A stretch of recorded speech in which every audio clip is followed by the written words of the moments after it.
When Dad died, my stepmother thought she'd finally won. 5 years of no contact, and suddenly I wasn't family enough to attend the will reading. But Dad was always 3 steps ahead. The look on Diana's face when I placed those property deeds on the table? Priceless. "This meeting is for heirs only," the lawyer said. I smiled, spreading the documents. "You mean the ones I already own?" Before I dive into this wild inheritance story, let me know where you're watching from in the comments. If you enjoy family drama and sweet revenge, hit that like button and subscribe for more incredible true stories. Now, let's get into how I turned the tables on my greedy stepfamily. The call came on a rainy Tuesday morning in Singapore. I was in the middle of finalizing a major development deal when my phone lit up with a number I hadn't seen in years. My childhood friend Grace's voice cracked as she delivered the news that would change everything. "Maxwell, your father passed away last night." 5 years. That's how long it had been since I'd set foot in Maplewood, the small town where I grew up. 5 years since the explosive argument with my father that sent me packing my bags and boarding a plane to Asia, determined to make my own name in international real estate development. Now, I was returning home, not as the prodigal son, but as a grieving stranger. As the taxi pulled up to the sprawling Victorian house where I'd spent my childhood, a wave of memories washed over me. The basketball hoop where Dad taught me to shoot, the porch swing where we'd talk about business plans long into summer evenings, the garden where we buried Mom when I was 10. Everything looked smaller somehow, like my memories had inflated the proportions. Diana's silver Mercedes sat in the driveway alongside 2 other luxury vehicles I didn't recognize. My father had always preferred his old Cadillac. Practical, reliable, unpretentious. Just like him. I paid the driver and stood at the bottom of the steps, my suitcase feeling heavier than it had at the airport. Before I could reach for the doorbell, the front door swung open. My stepsister, Brittany, stood there, her face a carefully composed mask of somber politeness that didn't reach her eyes. "Maxwell," she said, her voice flat, "we weren't sure you'd come." "He was my father," I replied simply. She stepped aside to let me in, and I entered the house that no longer felt like home. The foyer had been redecorated in Diana's preferred ultra-modern style, all chrome and glass and uncomfortable-looking furniture. No trace remained of Dad's preference for warm woods and worn leather. "Mother's in the living room with Tyler and some guests," Brittany informed me, leading the way without offering to take my bag. Diana sat perched on a white leather sofa, holding court among a group of town locals I vaguely recognized. When she saw me, her perfectly painted face registered shock before quickly rearranging itself into a grieving widow's expression. "Maxwell," she said, rising to air-kiss my cheek, "what a surprise. We tried to reach you, of course, but your number had changed." It hadn't. "I'm sorry for your loss," I said formally, knowing the dance we were about to perform. "When is the funeral?" "Tomorrow at 2, my stepbrother Tyler interjected, not bothering to get up from his sprawled position in an armchair. "We've handled all the arrangements." Without consulting me, the message was clear. I wasn't needed or wanted here. "Your old room is being used for storage now," Diana added, "but we can make up the guest room for you." I nodded, suddenly eager to escape the weight of hostile stares. "I think I'll get settled then." As I turned to go, Diana called after me, her voice honeyed with poison underneath. "Harold Stevenson is handling the estate matters. He'll be here in the morning to discuss some paperwork. Family only, you understand." I understood perfectly. I was being explicitly excluded from the will reading. Grace found me later as I sat on the back porch staring at the old oak tree where Dad and I had built a treehouse when I was 8. "They've been awful, Max," she said, sitting beside me. "Since Richard got sick, they've been acting like they own the town already. Diana's been meeting with developers, talking about selling off properties." Grace had grown up next door and had stayed in Maplewood to run her family's hardware store. According to her, my father's health had deteriorated rapidly in the last year, information Diana had never bothered to share with me. "Your dad asked about you," Grace said quietly, "all the time. He kept your international magazine features in his office." The knot in my chest tightened. "His office is still intact? Was, Grace corrected. Diana cleared it out last week, had everything boxed up and moved to storage. She changed the locks on the door. I thanked Grace for coming by and headed back inside, my mind racing. The guest room was exactly what I'd expected, impersonal and cold, with none of my belongings or history. As I unpacked, I heard voices from the hallway. Once Harold confirms the will tomorrow, we can move forward with the Riverside property sale, Diana was saying. Lawrence has already made an offer. What about Maxwell? Tyler asked. Think he'll cause problems? Diana's laugh was sharp. What can he do? Richard left everything to us. Maxwell made his choice when he abandoned his father. I sat on the edge of the bed, my hands shaking with anger and grief. Dad and I had our differences, but abandoned? I'd called for months after leaving, only to have Diana tell me he was too busy or not interested in speaking with me. Eventually, I'd stopped trying. That night, unable to sleep, I wandered the house and the library. I found some of my old books still on the shelves. I pulled down my favorite, The Count of Monte Cristo. Dad had given it to me on my 16th birthday, inscribing it with, "To Maxwell, remember that patience and planning always win in the end." As I flipped through the yellowed pages, an envelope slipped out and fell to the floor. Inside was a letter in my father's distinctive handwriting, dated just 3 months ago. Maxwell, if you're reading this, then I'm gone. Diana doesn't know about this letter or the arrangements I've made. There's a safety deposit box at First National, box number 24. The key is taped to the back of the Monte Cristo painting in my office. Whatever you may think of me, know that I always had a plan. Dad? My heart pounding, I made my way to Dad's office. The door was locked just as Grace had said, but I remembered the loose floorboard in the hallway where Dad always kept a spare key. Some things never change. Inside the room had been stripped bare. No papers, no books, no personal items. But the painting still hung on the wall. I carefully removed it, finding the small key exactly where Dad said it would be. Tomorrow, I decided, I would visit the bank in Harold Stevenson's office. It was time to find out exactly what my father had been planning. Growing up as Richard Harrison's son meant learning about real estate before I could ride a bike. Some fathers taught their kids to throw baseballs. Mine taught me to calculate property values and spot a bad foundation from 100 yards away. After Mom died of cancer when I was 10, it was just Dad and me against the world. For 3 years, we were a team. He was grooming me to take over Harrison Properties someday, and I was soaking up every lesson. Then Diana Winters came into our lives. She was beautiful, charming, and seemed to genuinely care about Dad. I was 13 when they married, old enough to be wary, but young enough to hope for a new family. Diana had 2 children from her previous marriage, Brittany, who was my age, and Tyler, who was 2 years younger. For a while, things were okay. Not great, but okay. Diana made Dad happy, and that was what mattered to me. But slowly, things began to change. My place at the dinner table moved further from Dad. My weekend property tours with him were rescheduled to accommodate Tyler's soccer games or Brittany's dance recital. Diana started redecorating the house, erasing traces of my mother room by room. "You need to give them a chance, Maxwell," Dad would say whenever I complained. "They're family now." By the time I was 16, I had effectively been sidelined in my own home. Diana positioned herself as Dad's business confidant, accompanying him to meetings and networking events that I used to attend. Tyler suddenly developed an interest in real estate, and Dad was thrilled. Despite this, Dad and I maintained our connection through the business. Harrison Properties was Dad's life work, a company that owned and managed nearly 30% of the commercial real estate in Maplewood and surrounding areas. What had started as a single apartment building purchase when my parents first married had grown into an empire worth millions. "Property is permanence, Maxwell," Dad often said. "Money comes and goes, but land and buildings, they're tangible. They last." I took those words to heart, studying business and real estate in college while working summers at Harrison Properties. I learned every aspect of the business from maintenance to management to development. By the time I graduated, I was ready to step into a leadership role. That's when everything fell apart. Dad had been planning a major development, a mixed-use riverfront project that would revitalize Maplewood's downtown.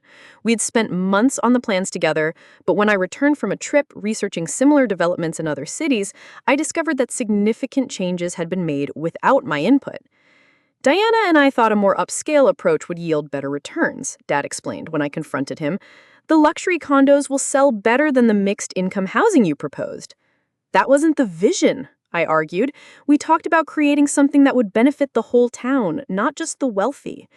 Sometimes you have to be practical, son, he said. Diana has excellent instincts for these things. The argument escalated. 5 years of resentment poured out as I accused him of choosing his new family over me, of abandoning our shared values for Diana's materialistic vision. He accused me of being inflexible and idealistic. Maybe you're not ready for this level of responsibility, he finally said. Perhaps you should take some time to mature before joining the company leadership. That was the last straw. I packed my bags that night and caught a flight to Singapore, where a college friend had offered me a position in his developing firm. I vowed to prove I could succeed on my own terms. And I did. Over the next 5 years, I built a reputation for innovative, community-minded development projects across Southeast Asia. My work was featured in international business magazines. I won awards for sustainable design. I made more money than I could spend. But the rift with my father remained unhealed. Monthly calls dwindled to holiday greetings, then to nothing.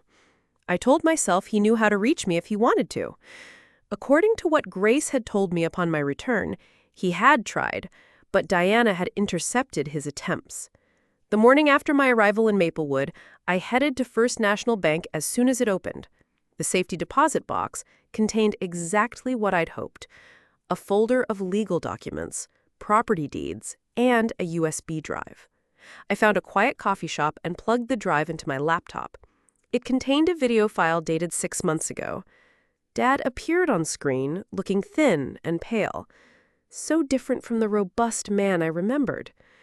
"Maxwell," he began, "if you're watching this, then you found my letter and I'm gone.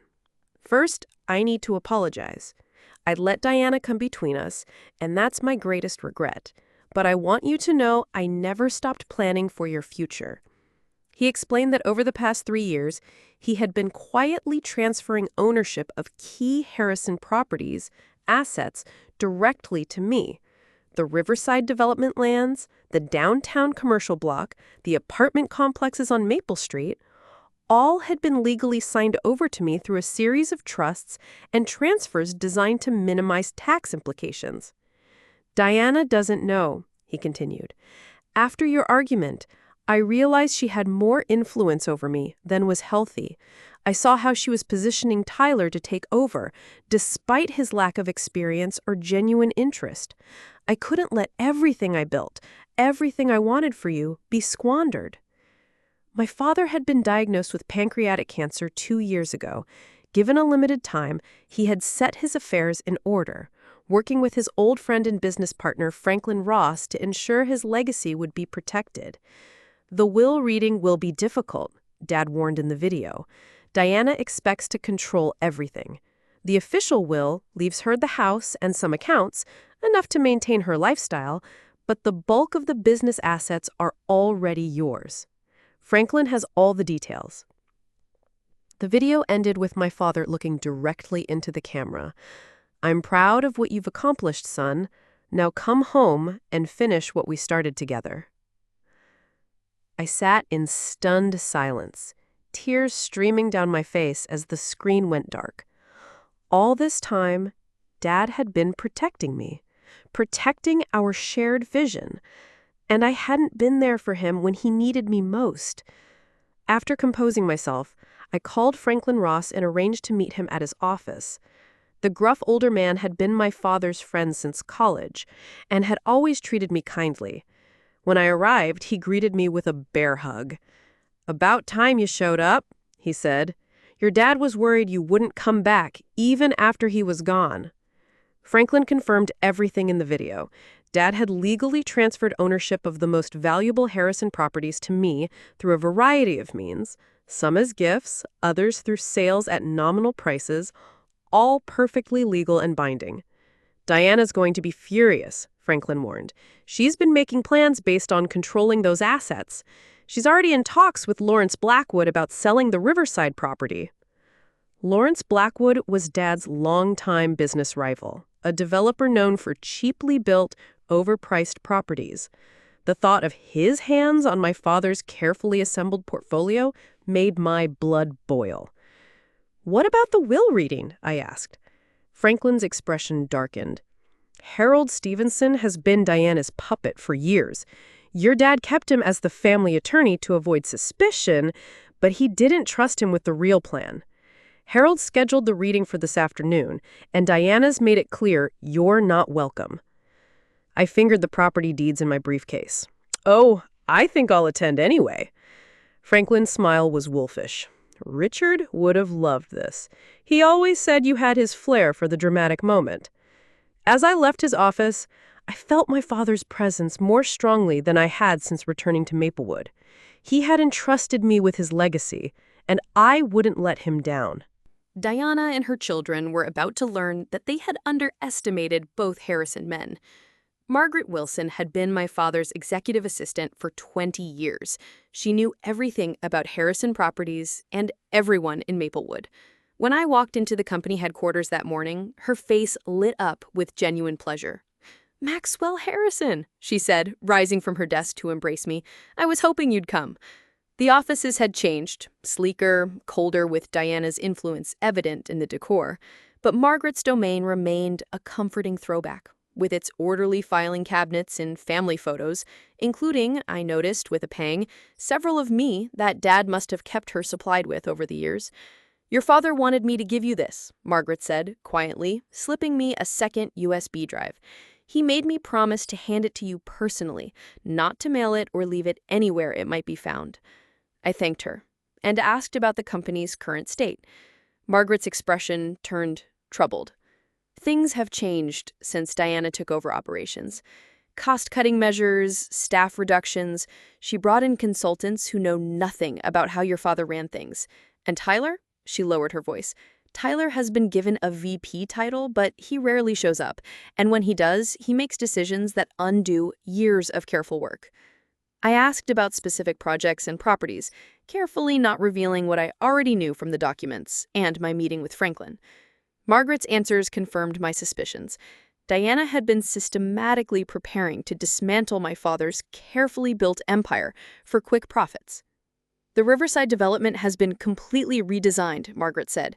"Your father's vision for a community space with affordable housing has been replaced with luxury condos and high-end retail. Lawrence Blackwood's company is set to take over construction next month." Before leaving, I asked to see my father's office. Margaret hesitated. "Diana had it cleared out last week, said she needed the space for the new marketing team. I'd still like to see it." The room that had once been filled with my father's presence, his books, his maps, his collection of local historical photographs, was now an empty shell. Standing there, I felt a renewed sense of purpose. This wasn't just about claiming my inheritance, it was about honoring my father's vision for Maplewood. I found a quiet corner in a nearby park to view the contents of a second USB drive. This one contained more videos. My father walking through various properties, explaining their significance and his hopes for their future. He had recorded these private messages over the last year of his life, creating a detailed blueprint of his vision. "The Riverside project is the most important," he said in one recording, standing on the vacant waterfront property that had been the subject of our final argument. "This could transform Maplewood, create housing and opportunities for everyone, not just the wealthy. Diana doesn't understand that a town needs economic diversity to thrive. I've transferred this property to you because I know you'll do right by it." In another video, he sat in his office, looking tired but determined. "I've been watching your work in Asia, Maxwell. The sustainable housing development in Malaysia, the mixed-use project in Vietnam. You've taken what I taught you and improved on it. You were right about the direction we should have gone. I was too easily swayed by Diana's focus on luxury and status." By the time I finished watching all the videos, I had a complete understanding of not just what my father had transferred to me, but why he had protected his most meaningful projects from Diana's influence, ensuring they would be developed according to his original vision, the vision we had once shared. My next stop was to meet with James Patterson, the accountant who had handled my father's personal finances for decades. James greeted me warmly, but cautiously, in his small downtown office. "I've been expecting you," he said, closing the door firmly behind me. "Your father left instructions that I should assist you once you returned." James explained the complex financial arrangements my father had created. Not only had he transferred property ownership, but he had also established a separate business entity, Harrison Legacy Holdings, with me as the sole owner. "The structure is quite elegant," James explained, showing me flow charts and balance sheets on paper. "Diana believes she's inheriting control of Harrison Properties, but the company is now essentially a shell. The valuable assets have been moved to Harrison Legacy Holdings through a series of perfectly legal transactions." "Did Dad leave Diana with nothing?" I asked, feeling a twinge of concern, despite everything. James shook his head. He was fair. "The family home is hers. There are investment accounts with substantial balances. She'll receive ongoing income from some of the commercial properties. She won't be destitute by any means, just not in control of the empire she thought she was getting." I spent the rest of the morning reviewing documents and making calls to verify my legal standing. By noon, I was confident in my position. The property deeds were valid, the business transfers were properly filed. My father had methodically ensured that his wishes would be carried out regardless of what his official will might say. As I prepared for the will reading scheduled for 2 p.m., I felt nervous and resolute. Diana and her children had spent years pushing me out of my father's life, thinking they had secured their future by doing so. They had no idea what was coming. I dressed carefully in my best suit, charcoal gray with a subtle blue tie that had been a gift from my father years ago. In my briefcase, I organized the key documents I might need: property deeds, business registration papers, transfer records, evidence of my father's true intentions, before heading to Harold Stevenson's law office. I made one last call to Grace. She had been my closest confidant since I returned, and I valued her insight into how to handle the confrontation ahead. "Diana's been telling everyone you abandoned your father and don't deserve anything," Grace warned me. "She's been playing the devoted wife role to perfection. Be prepared for theatrics." "I'm not looking to humiliate her," I said. "I just want to honor Dad." Grace's silence spoke volumes. "Okay," I amended. "Maybe I want to humiliate her a little." Grace laughed. "She deserves it. Your dad wasn't happy these last few years, Max. He missed you. Whatever happens today, remember that he wanted you to come home and take your rightful place." With those words bolstering my courage, I headed to Harold Stevenson's office, ready to face the family that had tried to erase me from my father's legacy. Harold Stevenson's law office occupied the entire top floor of one of Maplewood's few high-rise buildings, a modest 4-story structure in the center of town. My father actually owned the building, though I wondered if Harold knew that ownership had transferred to me 6 months ago. I arrived 5 minutes before the scheduled time, taking a moment in the lobby to center myself. This confrontation had been years in the making, though neither Diana nor her children realized it yet. The receptionist looked startled when I gave my name. "Oh, Mr. Harrison. Let me check with Mr. Stevenson." She disappeared down the hallway, returning moments with a flustered-looking Harold. Harold Stevenson had been my father's attorney for 20 years. He drafted my first will when I turned 18, had handled the paperwork when I bought my first investment property at 21. Yet now he regarded me like a stranger. Worse, an intruder. "Maxwell," he said, not extending his hand to embrace me. "I was hoping you'd come. The offices had changed. Sleeker, colder, with Diana's influence evident in the decor. But Margaret's domain remained a comforting throwback with its orderly filing cabinets and family photos, including, I noticed, with a pang, several of me that Dad must have kept her supplied with over the years. "Your father wanted me to give you this," Margaret said quietly, slipping me a second USB drive. "He made me promise to hand it to you personally, not to mail it or leave it anywhere it might be found." I thanked her and asked about the company's current state. Margaret's expression turned troubled. "Things have changed since Diana took over operations. Cost-cutting measures, staff reductions. She brought in consultants who know nothing about how your father ran things. And Tyler? She lowered her voice. Tyler has been given a VP title, but he rarely shows up. And when he does, he makes decisions that undo years of careful work.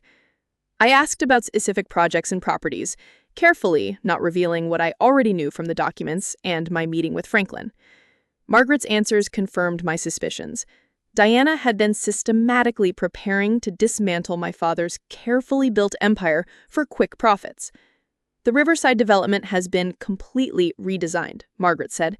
Your father's vision for a community space with affordable housing has been replaced with luxury condos and high-end retail. Lawrence Blackwood's company is set to take over construction next month. Before leaving, I asked to see my father's office. Margaret hesitated. Diana had it cleared out last week, said she needed the space for the new marketing team. I'd still like to see it. The room that had once been filled with my father's presence, his books, his maps, his collection of local historical photographs, was now an empty shell. Standing there, I felt a renewed sense of purpose. This wasn't just about claiming my inheritance, it was about honoring my father's vision for Maplewood. I found a quiet corner in a nearby park to view the contents of a second USB drive. This one contained more videos. My father walking through various properties, explaining their significance, and his hopes for their future. He had recorded these private messages over the last year of his life, creating a detailed blueprint of his vision. The Riverside project is the most important, he said in one recording, standing on the vacant waterfront property that had been the subject of our final argument. This could transform Maplewood, create housing and opportunities for everyone, not just the wealthy. Diana doesn't understand that a town needs economic diversity to thrive. I've transferred this property to you because I know you'll do right by it. In another video, he sat in his office, looking tired but determined. I've been watching your work in Asia, Maxwell. The sustainable housing development in Malaysia, the mixed-use project in Vietnam. You've taken what I taught you and improved on it. You were right about the direction. We should have gone. I was too easily swayed by Diana's focus on luxury and status. By the time I finished watching all the videos, I had a complete understanding of not just what my father had transferred to me, but why he had protected his most meaningful projects from Diana's influence, ensuring they would be developed according to his original vision, the vision we had once shared. My next stop was to meet with James Patterson, the accountant who had handled my father's personal finances for decades. James greeted me warmly, but cautiously, in his small downtown office. "I've been expecting you," he said, closing the door firmly behind me. "Your father left instructions that I should assist you once you returned." James explained the complex financial arrangements my father had created. Not only had he transferred property ownership, but he had also established a separate business entity, Harrison Legacy Holdings, with me as the sole owner. "The structure is quite elegant," James explained, showing me flowcharts and balance sheets on paper. "Diana believes she's inheriting control of Harrison Properties, but the company is now essentially a shell. The valuable assets have been moved to Harrison Legacy Holdings over the past 3 years through a series of perfectly legal transactions." "Did Dad leave Diana with nothing?" I asked, feeling a twinge of concern despite everything. James shook his head. He was fair. The family home is hers. There are investment accounts with substantial balances. She'll receive ongoing income from some of the commercial properties. She won't be destitute by any means, just not in control of the empire she thought she was getting. I spent the rest of the morning reviewing documents and making calls to verify my legal standing. By noon, I was confident in my position. The property deeds were valid, the business transfers were properly filed, my father had methodically ensured that his wishes would be carried out regardless of what his official will might say. As I prepared for the will reading scheduled for 2 p.m., I felt both nervous and resolute. Diana and her children had spent years pushing me out of my father's life, thinking they had secured their future by doing so. They had no idea what was coming. I dressed carefully in my best suit, charcoal gray with a subtle blue tie that had been a gift from my father years ago. In my briefcase, I organized the key documents I might need: property deeds, business registration papers, transfer records, evidence of my father's true intentions, before heading to Harold Stevenson's law office. I made one last call to Grace. She had been my closest confidant since my return, and I valued her insight into how to handle the confrontation ahead. Diana's been telling everyone you abandon your father and don't deserve anything, Grace warned me. She's been playing the devoted wife role to perfection. Be prepared for theatrics. I'm not looking to humiliate her, I said. I just want to honor Dad's wishes. Grace's silence spoke volumes. Okay, I amended. Maybe I want to humiliate her a little. Grace laughed. She deserves it. Your dad wasn't happy these last few years, Max. He missed you. Whatever happens today, remember that he wanted you to come home and take your rightful place. With those words bolstering my courage, I headed to Harold Stevenson's law office, ready to face the family that had tried to erase me from my father's legacy. Harold Stevenson's law office occupied the entire top floor of one of Maplewood's few high-rise buildings, a modest 4-story structure in the center of town. My father actually owned the building, though I wondered if Harold knew that ownership had transferred to me 6 months ago. I arrived 5 minutes before the scheduled time, taking a moment in the lobby to center myself.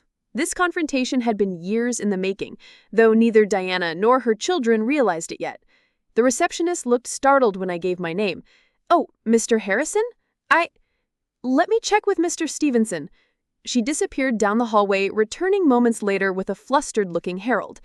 Harold Stevenson had been my father's attorney for 20 years. He drafted my first will when I turned 18, had handled the paperwork when I bought my first investment property at 21. Yet now he regarded me like a stranger, worse, an intruder. "Maxwell," he said, not extending his hand, "this is unexpected. Today's meeting is just a small family gathering to discuss preliminary matters." "I'm family," I replied simply. My father's only blood relative, in fact. Harold's discomfort was palpable. "Diana felt it would be best if, given your estrangement, perhaps we could arrange a separate meeting to discuss any concerns you might have." "I'll join today's meeting," I said firmly. "Shall we?" Without waiting for a response, I walked past him toward the conference room where I could hear voices. Harold hurried after me, nearly tripping in his haste. When I pushed open the door, the conversation inside abruptly ceased. Diana sat at the head of the table, where my father would have sat, dressed in elegant black that complemented her ash-blonde hair. Brittany and Tyler flanked her like courtiers. A few other people were present. Dad's banker, a cousin of Diana's who had never liked me, and the man I recognized as Lawrence Blackwood's attorney. Diana recovered first. "Maxwell, this is a surprise." Her tone suggested it was not a pleasant one. "I came to hear my father's will," I said, taking a seat directly opposite her. Harold hovered uncertainly at the door. "Diana, I wasn't aware Maxwell would be joining us." Diana's perfectly made-up face hardened. "This meeting is for heirs only," she said coldly. "Maxwell removed himself from this family years ago." I said nothing, simply opening my briefcase and removing a folder of documents. "I think we should begin," Harold said, taking his seat and arranging his papers. "We're here for the reading of Richard Harrison's last will and testament." As Harold began reading the formal legal preamble, I studied the faces around the table. Diana maintained a mask of somber dignity, occasionally dabbing at dry eyes with a lace handkerchief. Tyler looked bored, checking his watch repeatedly. Only Brittany showed any genuine emotion, her eyes red-rimmed and puffy. "To my wife, Diana," Harold read, "I leave our family home at 247 Maple Avenue, its contents, and the sum of $2 million. Diana nodded as if this were exactly what she expected. I noticed she didn't seem surprised or particularly grateful. This was clearly the minimum she had anticipated. "To my stepdaughter, Brittany, I leave the sum of $1 million and my collection of first edition books." Brittany looked up in surprise at this last part. My father's book collection had been his pride, carefully assembled over decades. I was startled too. This didn't align with the plans Dad had shared with me, but I remained silent, waiting. "To my stepson, Tyler, I leave the sum of $1 million and my vintage car collection." Tyler smirked. Dad's cars were worth a considerable amount. The 1965 Mustang alone was valued at over $100,000. "As to my business interests," Harold continued, "Harrison Properties and all associated assets, I leave to—" Diana straightened, a triumphant gleam in her eye. My son, Maxwell Harrison. The room went deathly quiet. Then Diana laughed a sharp, disbelieving sound. That's impossible, she said. Richard changed his will 2 years ago. I was there.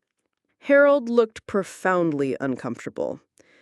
There was a codicil filed 6 months ago, he admitted. It reversed the previous changes. Diana's face flushed with anger. You never mentioned this. I wasn't aware of it until yesterday, Harold said weakly. It was filed with the court directly by Richard. I received the official copy yesterday afternoon. It doesn't matter, Diana said dismissively. Harrison Properties' assets are what matter, and I've been running the company for the past year. The board will never accept Maxwell's leadership after he abandoned his responsibilities. This was the moment I'd been waiting for. I placed the property deeds on the table, sliding them toward the center where everyone could see.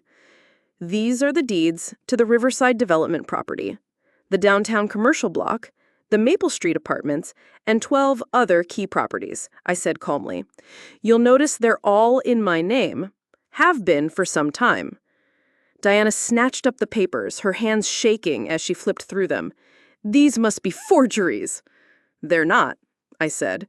Dad transferred ownership to me legally over the past 3 years. You can verify with the county recorder's office. You mean the properties I already own? I added, unable to resist the dramatic flourish my father would have appreciated. Tyler jumped to his feet. You can't just come back after 5 years and take everything. I'm not taking anything, I replied evenly. I'm claiming what already belongs to me, what Dad wanted me to have. Diana's face had gone from flush to ashen. Harold, is this legal? Can he do this? Harold, who was examining copies of the deeds with a stunned expression, nodded reluctantly. The transfers appear legitimate. If Richard signed these properties over while he was alive, they wouldn't be part of the estate. What about Harrison Properties? Diana demanded. The will says Maxwell gets the company. The company assets are primarily the properties, Harold explained, looking increasingly miserable. If the properties are already in Maxwell's name, then the company itself is a shell. I finished for him. Dad also established Harrison Legacy Holdings last year, transferring operational control of all these properties to the new entity. I'm the sole owner. The room erupted into chaos. Tyler was shouting about contesting the will. Diana was threatening to sue everyone, including Harold. Brittany sat silently, watching me with an unreadable expression. When Diana finally ran out of steam, I spoke again, my voice quiet but firm. Dad left you financially secure, Diana. The house, investments, some income properties. He wasn't vindictive. But he built Harrison Properties from nothing, and he wanted its legacy protected. He knew you planned to sell it off piece by piece. You have no right, Diana hissed. I was his wife. I took care of him while you were off playing developer in Asia. I wanted to come back, I said. I called for months after I left. You told me he didn't want to speak to me. A flicker of guilt crossed Diana's face before she masked it. He was disappointed in you. Then why did he leave me everything that mattered to him? I challenged. Why did he spend the last years of his life creating an elaborate plan to ensure I would carry on his work? Brittany spoke for the first time. Is it true? Did Mom keep you from talking to Dad? Before Diana could interrupt, I nodded. According to his videos and letters, yes. He tried to reach me multiple times. Videos? Diana's voice rose in panic. What videos? I patted my briefcase. Dad was thorough. He documented everything. His decisions, his reasons for the future of the business in Maplewood. He knew exactly what you were planning, Diana. The deal with Lawrence Blackwood, the luxury condos on the riverside, all of it. Harold cleared his throat. Perhaps we should adjourn for today. This is a lot to process, and there may be legal questions that need resolving. I agree, I said, rising and gathering my documents. My attorneys will be in touch regarding the transition of operational control for the properties. In the meantime, I'd appreciate it if no further business decisions are made without my approval. As I turned to leave, Diana called after me, her voice laced with venom. "This isn't over, Maxwell. Your father wasn't in his right mind toward the end. We'll contest everything." I paused at the door. "You're welcome to try. But Dad didn't just leave me property and a company, Diana. He left me the truth. Are you sure you want that made public?" The threat hung in the air as I walked out, my heart pounding, but my step lighter than it had been in years. I had honored my father's wishes. Now came the hard part, rebuilding what Diana had tried to dismantle and fulfilling the vision my father and I had once shared. The morning after the well reading, Maplewood was buzzing with gossip. In a small town like ours, news traveled faster than the internet.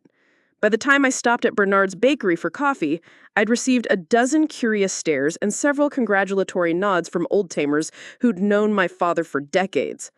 "Your dad would be mighty pleased," said Bernard himself as he handed me a cinnamon roll on the house. "Diana had folks worried about what would happen to the town if she sold everything to outsiders." I thanked him and took a seat by the window, watching the familiar rhythm of Main Street. Maplewood had changed less than I had in 5 years. The same shops lined the street, the same courthouse stood at the end of the square, the same sense of community persisted, despite Diana's best efforts to remake it in her image. Grace joined me, sliding into the seat across from mine without invitation. "You're the talk of the town," she said, stealing a piece of my cinnamon roll. "Diana's telling anyone who will listen that you manipulated your father in his final days and that she'll see you in court." "Let her try," I replied. "Dad documented everything. He was of sound mind and body when he made these arrangements." Grace's expression turned serious. "Be careful, Max. Diana has a lot of influential friends, and Lawrence Blackwood is furious about losing the Riverside deal." I was saved from responding by the arrival of Franklin Ross, who pulled up a chair without asking. "Morning, kids," he said, though Grace and I were both in our 30s. "Quite a show yesterday, from what I hear." I filled him in on the details, including Diana's threats of litigation. Franklin waved this off. "Standard bluster. Her legal position is weak and she knows it, but that doesn't mean she won't make trouble." "What kind of trouble?" I asked. "The community kind," Franklin replied. "Diana spent the last 5 years building social capital in this town, charity boards, business associations, the works. She's convinced a lot of people that her vision for Maplewood's development is the right one." "Selling everything to Lawrence Blackwood is hardly a vision," I countered. "People don't know that part," Grace pointed out. "They just see the glossy renderings of riverfront dining and luxury boutiques. They don't understand what it would mean for housing prices or the character of the town." I spent the rest of the day meeting with key employees at Harrison Properties, reassuring them about their jobs and my intentions for the company. Most seemed relieved. Diana's management style had apparently been involved in a lot of threatening to fire people, but a few who had aligned themselves with her were noticeably cold. Margaret had organized the files I needed to review, giving me a comprehensive picture of the company's current state. It wasn't pretty.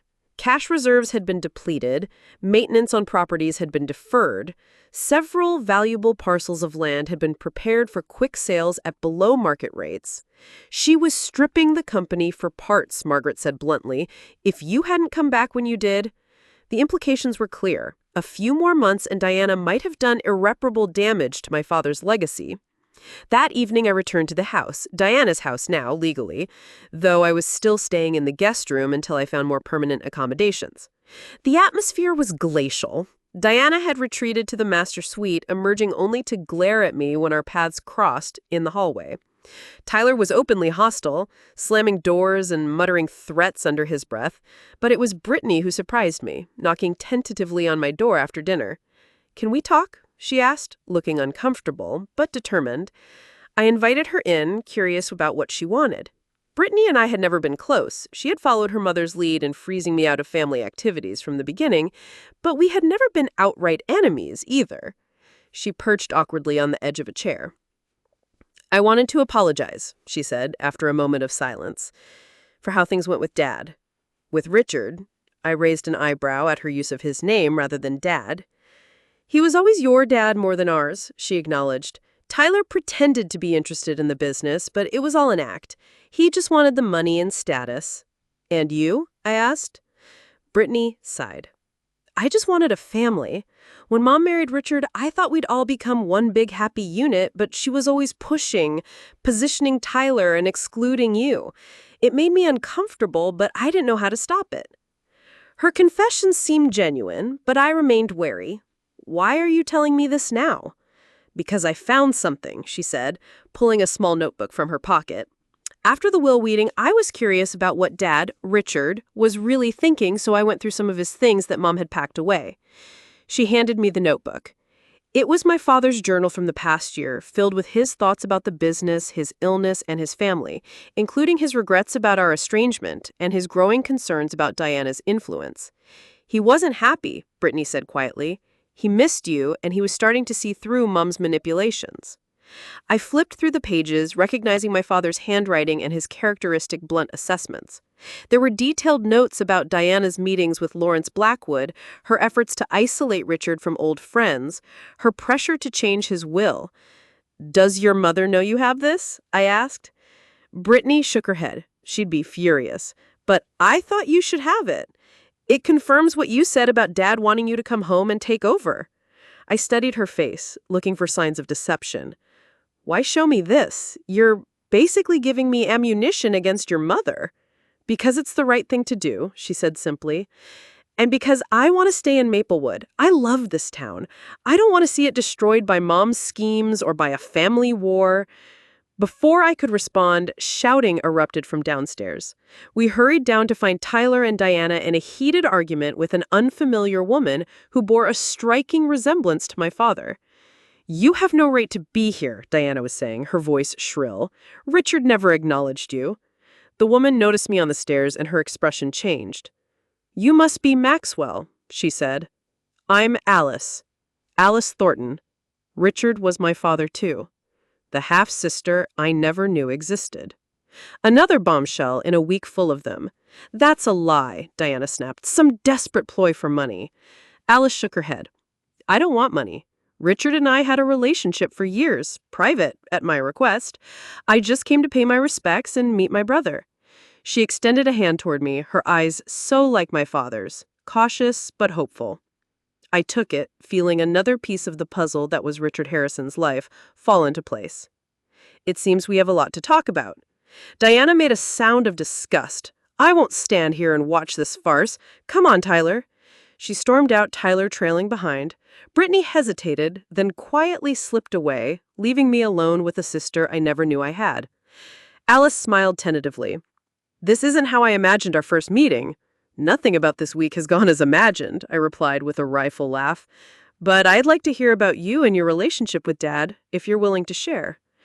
We moved to the living room and Alice began telling me about her mother's brief relationship with my father before he met my mother, how she had discovered her paternity as an adult, and how Dad had welcomed her into his life, quietly respecting her wishes for privacy. He talked about you all the time, she said. He was so proud of what you were accomplishing in Asia, even while he missed you terribly. As Alice spoke, I felt both grief and gratitude washing over me. Grief for the years lost of my father, and gratitude that he had found ways to protect his legacy despite Diana's interference. The road ahead would be challenging, with Diana's threatened lawsuits and the community divisions Franklin had warned about, but I was more determined than ever to honor my father's vision for Harrison Properties and for Maplewood itself. Later that night, as I pored over company documents in the guest room, my phone buzzed with a text from an unknown number. It was Lawrence Blackwood. We need to talk. This isn't over. I stared at the message, understanding that the battle for my father's legacy and Maplewood's future was just beginning. The weeks following the will reading were a whirlwind of activity. I officially took control of Harrison Properties, working with Margaret to assess the damage Diana had done and develop a recovery plan. The employees largely rallied around me, relieved to have clear leadership again after months of Diana's chaotic management. Your father would be proud, Margaret told me as we reviewed the updated business plan. This is exactly the steady hand the company needs. Not everyone was pleased with my return. Several board members who had aligned themselves with Diana resigned in protest. Lawrence Blackwood launched a PR campaign suggesting that an absentee heir couldn't possibly understand Maplewood's needs the way his development company could. The most surprising development came from Diana herself. After weeks of threats and posturing, she unexpectedly requested a meeting at her attorney's office. Be careful, Franklin warned when I told him about the meeting. Diana doesn't make conciliatory gestures unless she has an angle. I agreed to meet her, curious about what she could possibly offer that would interest me. Grace insisted on accompanying me as moral support, waiting in the lobby while I faced Diana and her attorney. Diana looked immaculate, as always, but there was a brittleness to her perfect appearance that hadn't been there before. The stress of the past month had taken a toll. "I want to propose a settlement," she said without preamble, "to avoid costly litigation and public spectacle." Her attorney, a sharp-faced woman I didn't recognize, placed a document between the table. "Mrs. Harrison is willing to withdraw all claims against the estate and property transfers in exchange for operational control of the Riverside development." I nearly laughed out loud. The most valuable property in the portfolio? That's a heist! "It was my idea," Diana insisted. "I worked with Richard on the plans for years. That project is my vision." "It was Dad's vision long before you came into the picture," I corrected her. "And it wasn't luxury condos and boutiques. It was affordable housing, community spaces, local businesses." Diana's facade cracked slightly.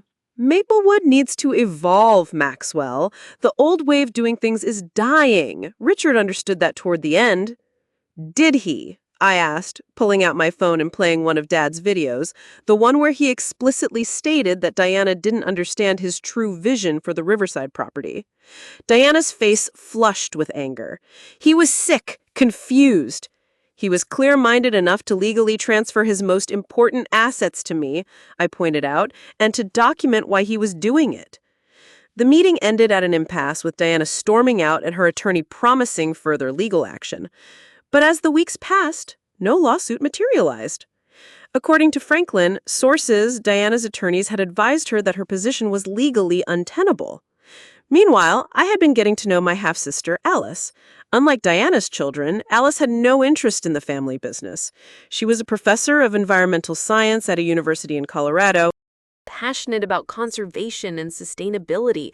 Our conversations gave me ideas for incorporating green spaces and sustainable design into the Riverside development. "Dad would have loved that," Alice said when I shared my updated vision for the project. "He was always interested in environmental initiatives, but Diana discouraged them as too costly." Brittany had become an unexpected ally in navigating the transition. She had distanced herself from Diana's machinations, moving into an apartment downtown and offering insights into her mother's business dealings that proved invaluable. "Mom's been liquidating her personal assets," she informed me during one of our regular coffee meetings, selling jewelry, art, even some of her designer furniture. "I think she's planning to leave Maplewood." Tyler remained hostile, but increasingly isolated. His friends in town had begun to distance themselves as rumors of his involvement in some of Diana's more questionable business decisions circulated. The real breakthrough came during a town council meeting where I presented my revised plans for the Riverside development. Gone were Diana's luxury condos and exclusive shops, replaced with a mixed-use development that included affordable housing, spaces for local businesses, a community center, and extensive public access to the waterfront. "This is the development my father originally envisioned," I explained to the packed meeting room. "A project that would benefit all of Maplewood, not just the wealthy few." Lawrence Blackwood was there, of course, armed with his own glossy presentation and promises of tax revenue from his high-end development. But when residents began asking questions about housing affordability and public access, his proposal quickly lost support. "The Harrison plan preserves Maplewood's character while allowing for growth," Grace argued from the audience. "The Blackwood plan turns us into just another playground for the rich." The council voted unanimously to support my proposal, dealing a decisive blow to both Lawrence and Diana's vision for Maplewood's future. As I left the meeting, Lawrence approached me, his expression grim but resigned. "You win this round, Harrison," he said, "but I've been in this business a lot longer than you. I can wait." "Or you could adapt," I suggested. "There's room for your company in my development plan if you're willing to work within the community-focused framework." Lawrence seemed startled by the offer. "Why would you suggest that?" Because despite everything, you're good at what you do, I acknowledged. And Dad always said that a smart businessman can find a way to do well by doing good. We didn't reach an agreement that night, but the door had been opened. Sometimes reconciliation comes from unexpected directions. The final confrontation with Diana came not in a courtroom, but in the garden of what had once been our family home. I found her there one evening when I came to collect the last of my belongings before moving into my own place. She was sitting on the stone bench near my mother's rose bushes, looking smaller and older than I remembered. When she saw me, she didn't lash out as I expected. "I'm leaving Maplewood," she said simply. "There's nothing for me here anymore." I sat beside her, maintaining a careful distance. "Where will you go?" "Back to Connecticut. My sister's there." She glanced at me sideways. "You've won, Maxwell. The company, the town support, even my daughter's loyalty. Are you satisfied?" The question wasn't entirely bitter. There was genuine curiosity in it. "It was never about winning," I said after a moment. "It was about honoring Dad's legacy, about doing right by Maplewood." Diana was quiet for a long moment. "He changed after he left," she finally said. "Became more distant, more focused on his projects. I thought if I took an interest in the business, it would bring us closer." "And then you got a taste for it?" I suggested. She didn't deny it. "I'm not apologizing for wanting security, Maxwell. When you've been left with nothing once in your life, you do whatever it takes to make sure it never happens again." I thought about the complex woman beside me. Manipulative and materialistic, yes, but also shaped by her own fears and experiences. Dad left you financially secure, the house, the investments. You didn't need to try to take everything. Need has little to do with it, she replied with unexpected frankness. "But it's done now." She stood, straightening her shoulders. "I've instructed my attorney to withdraw all objections to the will and property transfers. In return, I expect you to honor the provisions Dad made for me and my children." "I never planned to contest those," I assured her. She nodded once, a business-like conclusion to our relationship. "Goodbye, Maxwell. I doubt we'll see each other again."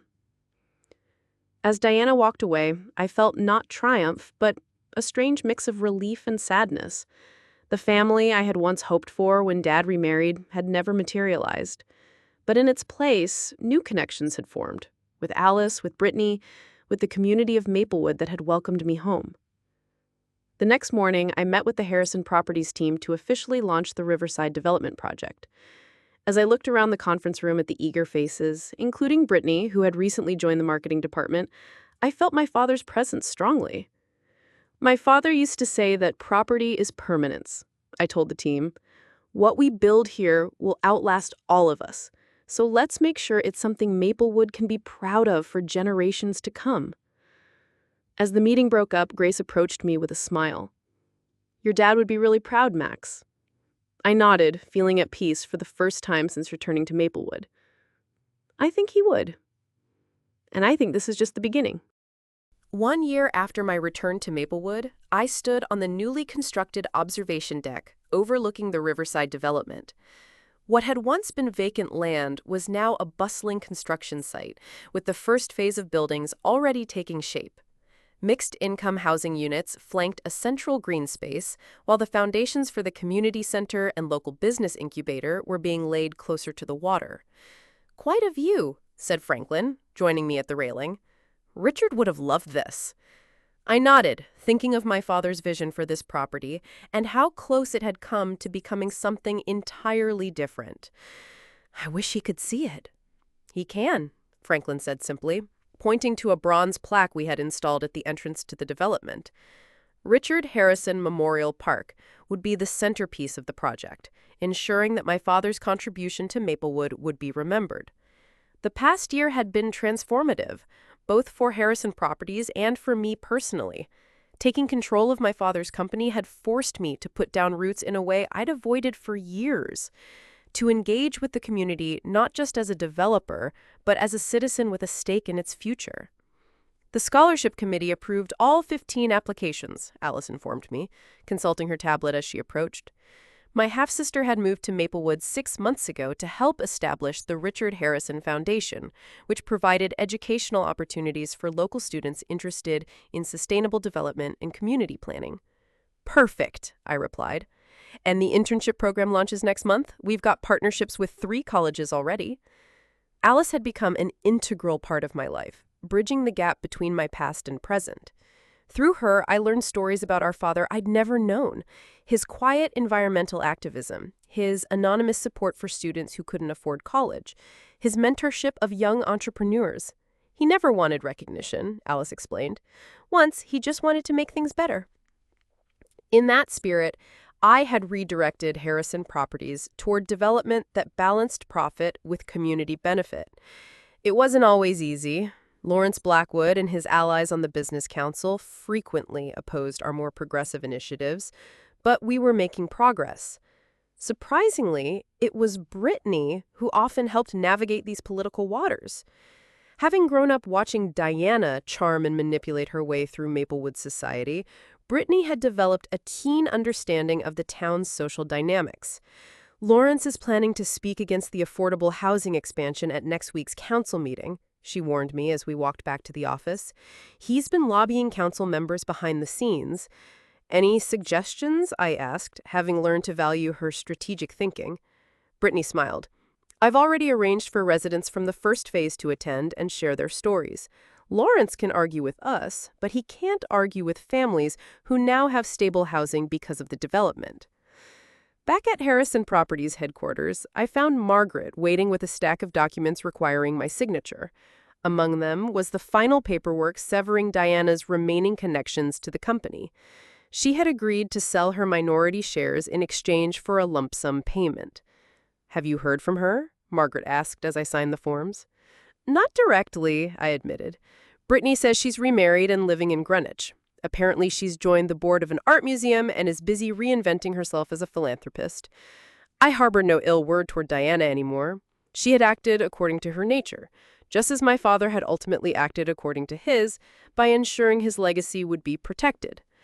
The Richard Harrison I had come to know through his videos, journals, and the stories others shared was more complex than the father I thought I knew.